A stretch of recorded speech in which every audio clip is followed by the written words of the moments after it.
I saw the other day with Alex Eala, that's been a talk, and which is understandable. There's some players coming from respective countries, like she's coming from Philippines, which is now a big deal. She's been the biggest ever, tennis player from that country, which is a big country, and there's a big interest. So things like that happen. I mean, it's you could argue that it was, maybe a poor schedule, and maybe they could schedule him on a bigger court. Yes, but again, she's so young and she's just coming through. So, and obviously the first couple of rounds, the schedule is so packed. The big courts with big names, it's difficult. It's not easy to manage that. But again, it's a good problem to have, to be honest. This was definitely one of the bigger Filipino turnouts. Also New York was huge. It was tough because it also depends what court you're on, that you feel the noise and things. I would say the top two so far have been Melbourne and New York. The reigning champion is delivering flawless tennis in front of half-empty stadiums, while 5,000 passionate fans rushed to Court 6 just to catch a glimpse of a 20-year-old Filipino qualifier, Eala. Her viewership numbers, merchandise sales, and online buzz have now officially surpassed those of the world number one. In Melbourne, the traditional hierarchy didn't just shake, it completely collapsed.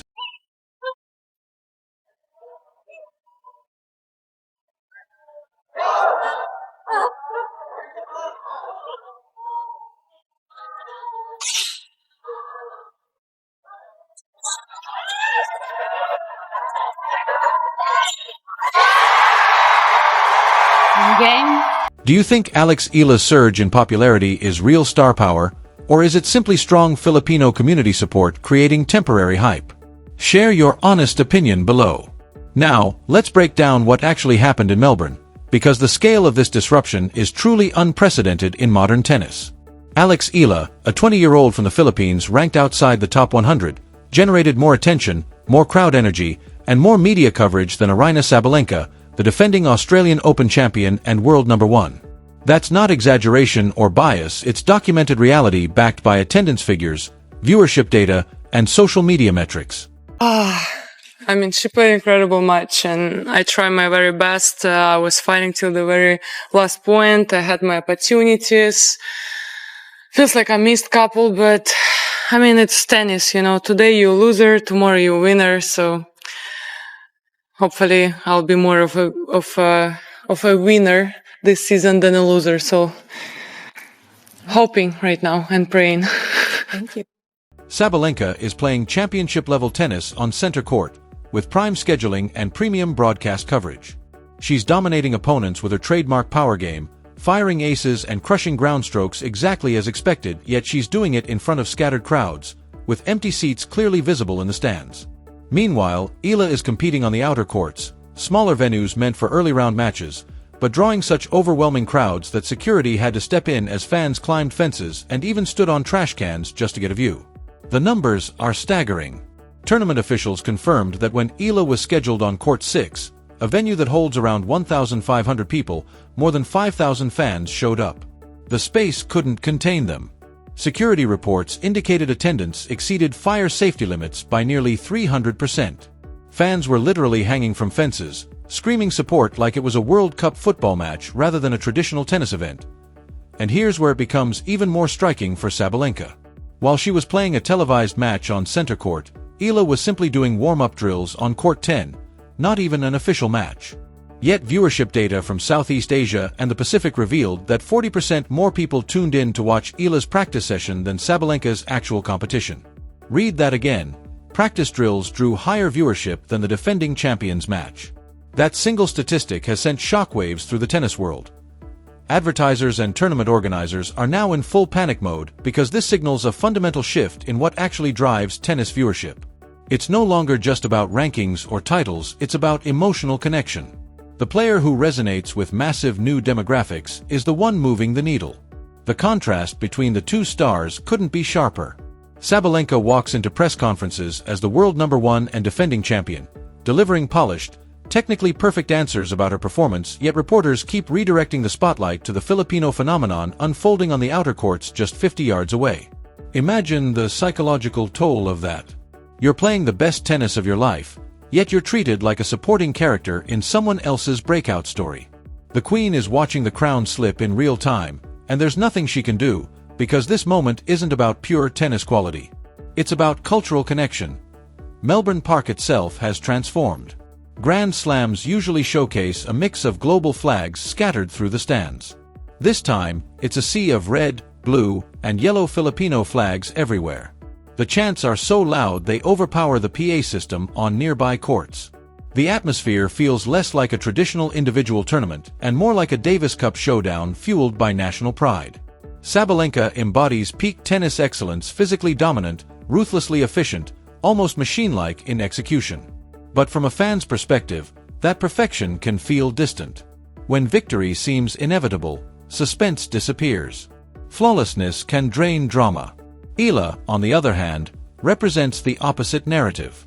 She's the underdog, visibly smaller than most of her opponents, forced to rely on tactical intelligence and relentless defense honed at the Rafael Nadal Academy. Every rally feels like a fight for survival, and that vulnerability, that struggle, is what keeps fans emotionally invested point after point. Every match feels like a survival scenario for Eala. Each victory carries the energy of an upset because no one expects her to win, which means the drama is built in from the first serve. Beyond tennis, she carries symbolic weight that Sabalenka simply cannot replicate. For millions across Southeast Asia, especially in the Philippines, Eala represents proof that they belong on the global stage. She isn't just competing for titles, she's embodying possibility. Rising from a developing nation with limited tennis infrastructure, she's challenging the sports elite and redefining what's possible. Sabalenka competes for trophies and ranking points. Eala competes for representation and national pride. That emotional difference explains why the popularity scales have shifted so dramatically. A Sabalenka ace earns respectful applause. An Eala winner moves fans to tears. The movement surrounding her, often labeled the Eala era, began as a simple hashtag but has evolved into something much larger. It has become a declaration that Philippine tennis has permanently arrived on the world stage. In the past, Southeast Asian players would briefly appear at major tournaments and then fade away. This time feels different. This feels like the start of sustained relevance, not a temporary breakthrough. And that possibility unsettles traditional tennis strongholds in Europe and the United States because it hints at a demographic shift in the sport. If Eala sparks even a fraction of the cultural impact that Tiger Woods brought to golf or Serena Williams brought to tennis, the business model of the sport could fundamentally change. New markets would open. New sponsorship money would flow. The center of financial power could begin tilting toward Asia. The financial signals are already emerging. Reports indicate that major brands like Nike, Adidas, and Wilson are aggressively pursuing endorsement deals with Eala. They understand that signing her isn't just about one rising athlete, it's about unlocking an entire region that has historically been underrepresented in global tennis consumption. The potential revenue tied to the Filipino market and the broader Southeast Asian audience is enormous, and the industry clearly sees that this moment could mark the beginning of something much bigger than one tournament run. Meanwhile, Sabalenka already has her endorsement portfolio secured. She's financially established and globally recognized, yet she's watching brands reportedly offer even bigger deals to a lower-ranked player, because that player possesses something rarer than ranking points: cultural reach that extends far beyond tennis. What makes Eala's rise even more compelling is that it isn't built on nationalism alone. Her game has evolved in ways that justify the spotlight. The serve that once looked like a liability during her teenage years has developed into a genuine weapon.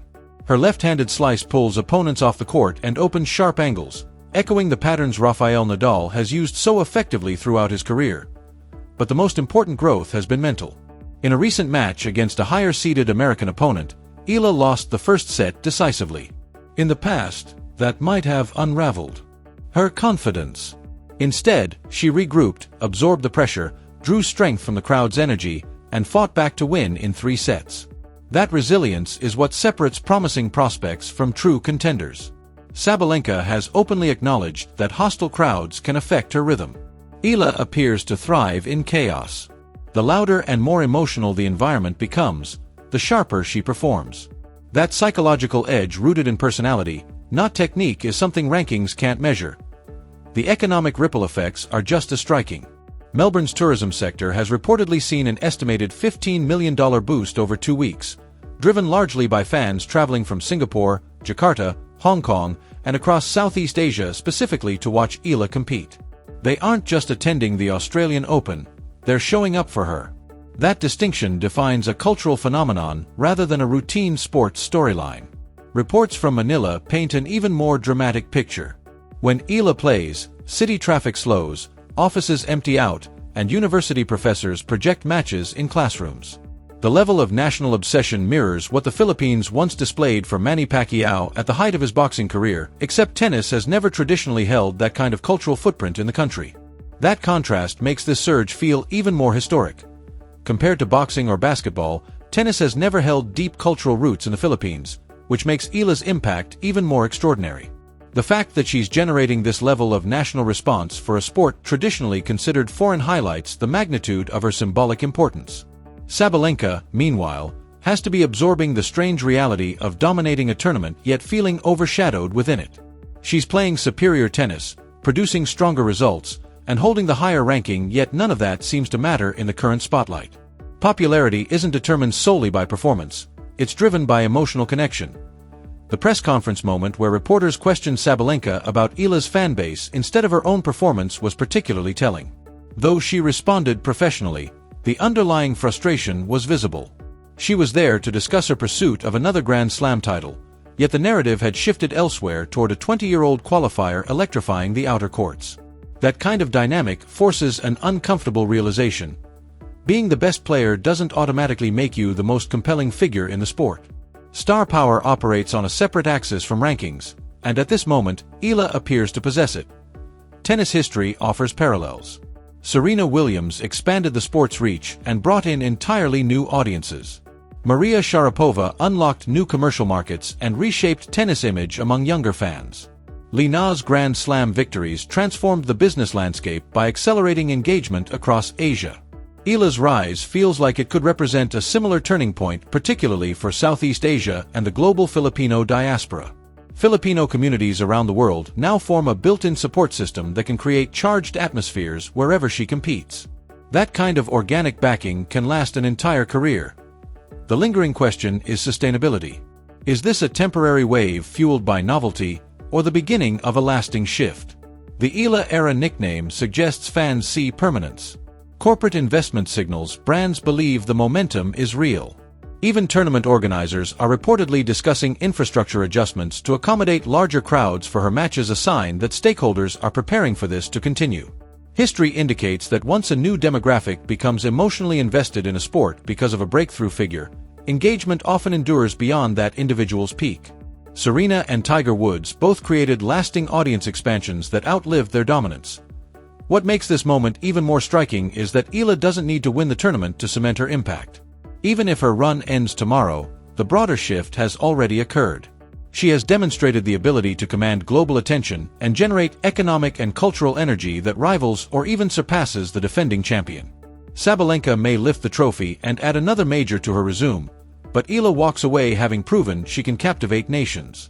That's a different form of influence, one not reflected in rankings or titles, and Melbourne, a 20-year-old qualifier ranked far outside the top tier, generated bigger crowds, louder atmospheres, and stronger engagement than the world number one. Regardless of who claims the trophy, the conversation has changed. The Australian Open may crown a champion, but this tournament has also highlighted a powerful truth. In modern tennis, star power and cultural connection can reshape hierarchies faster than results alone ever could.